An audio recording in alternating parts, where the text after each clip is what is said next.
ce mois béni de Ramadan, la Guinée et sa diaspora se rassemblent autour du Saint-Coran. Farba Sadal Ndenkoundine organise un live de lecture du Coran avec ses compatriotes. De Conakry à New York, une même voix.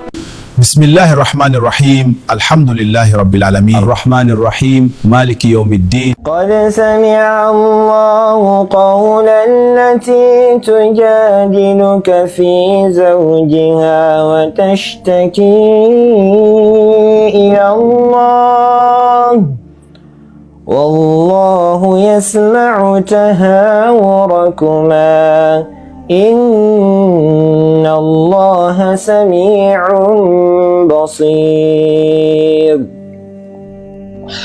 الذين يظاهرون منكم من نسائهم ما هن أمهاتهم إن أمهاتهم إلا اللائي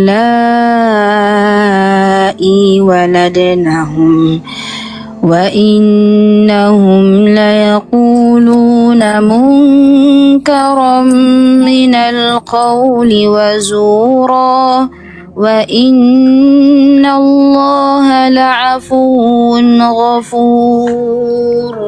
Suivez ces lives sur votre chaîne Guinée Affairage 224, abonnez-vous et activez la cloche de notification. L'Affairage 224, votre chaîne de tous les événements de la Guinée et sa diaspora.